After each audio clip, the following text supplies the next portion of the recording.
Today, we're pulling up a rocking chair and diving into a truly fascinating topic: the financial wisdom of the Amish community.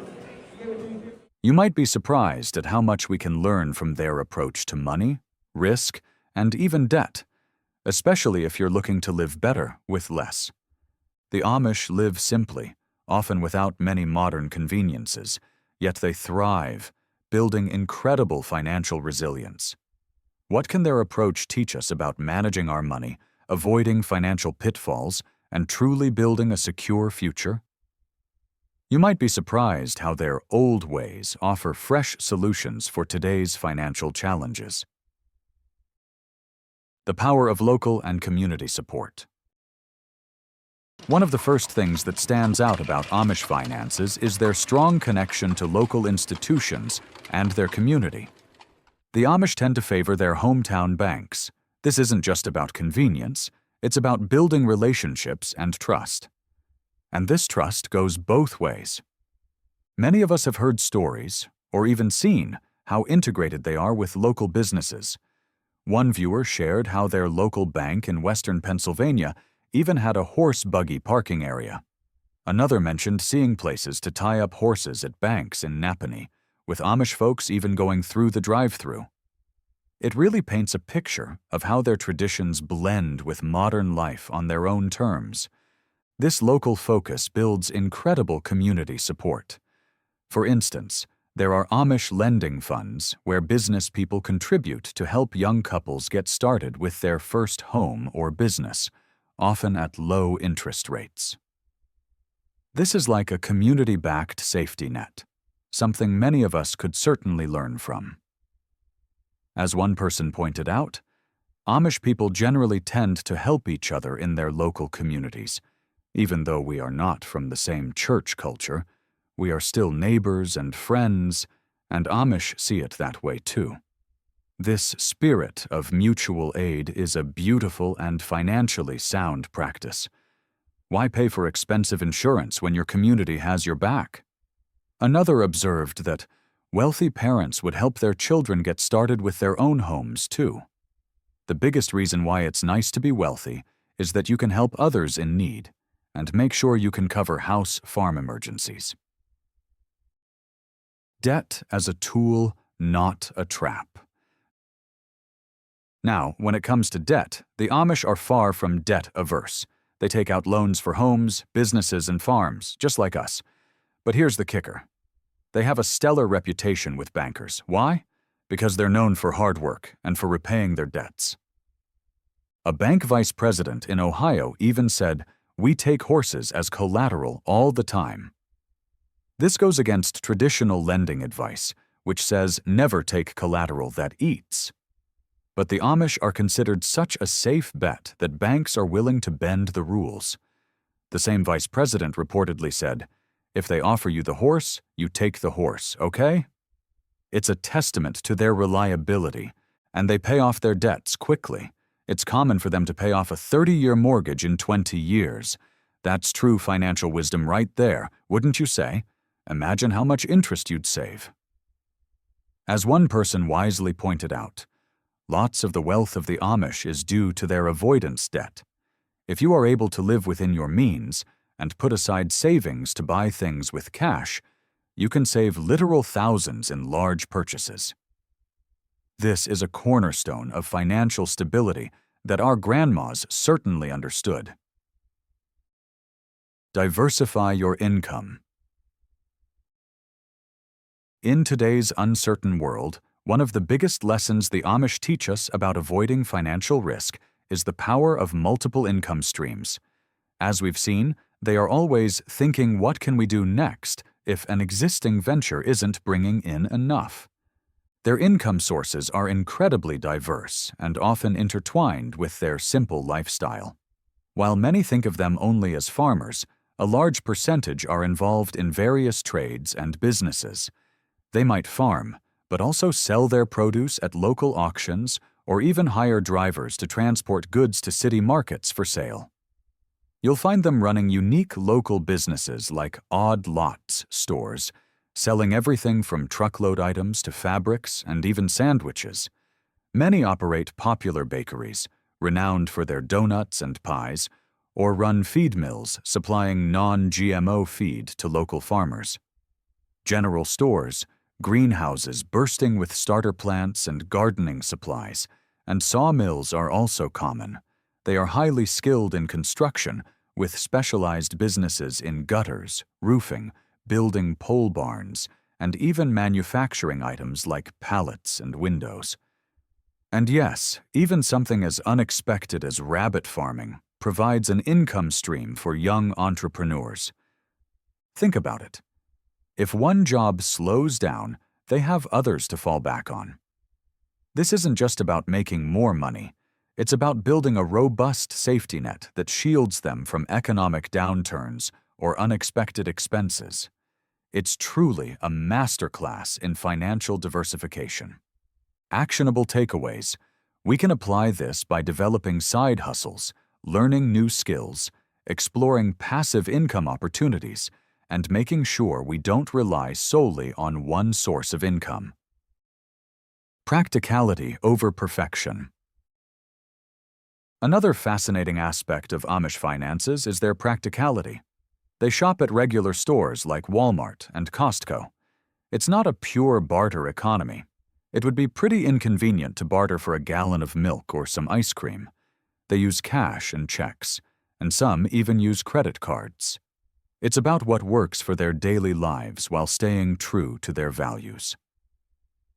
You might also be surprised to learn that there are Amish millionaires and even multi-millionaires. They've achieved this wealth through industries like furniture making and construction. What's interesting is that you wouldn't necessarily know it from their appearance, because they largely live the same way, with similar buggies and homes. As one commenter pointed out, considering land prices in Lancaster, it wouldn't be hard to become one. The Amish aren't secretly super rich people, but there are two main ways some have accumulated significant wealth: land ownership. Many Amish are farmers, and their wealth is often tied up in land that has been in their families for generations. In areas like Lancaster County, Pennsylvania, land prices have soared due to development, making these farms multi-million-dollar assets. As one observer noted, farmland is desirable, and the good thing is they don't sell the land to developers. It's passed down to generations. This highlights the power of holding on to assets and the long-term benefits of generational wealth. Another user shared a specific example of an Amish family whose property was worth $1 million, with the land alone making up a significant portion of that value. Business success. With increasing land pressures, farming isn't always as easy for the Amish, leading many to turn to small businesses. These aren't high-tech ventures, as the Amish typically have an 8th-grade education. Instead, they focus on trades and manufacturing, such as woodworking, furniture making, cabinet shops, metalworking, construction, and carpentry. They also find success in food businesses. As one person mentioned, the Amish brand is associated with quality and is good publicity for the business. This dedication to quality and hard work is a powerful lesson for any endeavor. This really highlights the wisdom of living simply even when you have more. It's not about flaunting wealth, but about purpose and community. Foundations of frugality. The backbone of Amish financial stability and their incredible frugality lies in their commitment to practical skills and self-sufficiency. They aren't just earning money, they're also reducing their need to spend it. By being farmers and growing produce or raising animals, they directly cut down on grocery bills. Engaging in trades like construction, carpentry, and manufacturing means they can build or repair things themselves, saving on costly labor. Operating their own general stores or bakeries means they produce goods they might otherwise buy, or provide essential goods to their community more affordably. Even the story of the authentic Amish quilt, which took 6 months to make but will probably stay with me forever, highlights their commitment to quality and handmade goods that last for generations, reducing replacement costs and embodying true value. They value making things with their own hands, fixing what's broken, and producing what they need. This isn't just about saving money. It's about building true independence and a deep understanding of value. Actionable takeaways. We can apply this by learning basic home repairs, cooking from scratch, starting a small garden, taking up a practical craft like sewing or woodworking, and valuing durability over fleeting trends. Investing in future generations. Perhaps one of the most forward-thinking financial lessons from the Amish is their approach to raising their children. It mentions, a lot of the Amish fathers and mothers, they teach their children a trade. They teach them at a young age how to make an income, so that when they do grow up and they're ready to get married, most of them already have some money in the bank, and they're ready to take care of a family, or they have the skills to be able to take care of their family. This isn't just about pocket money. It's about instilling a deep sense of responsibility, financial literacy, and practical skills from a very young age. They're investing in their children's ability to be self-sufficient and financially secure, reducing future reliance and potential financial burdens. We even heard about a 12 to 13-year-old starting a rabbit farming business.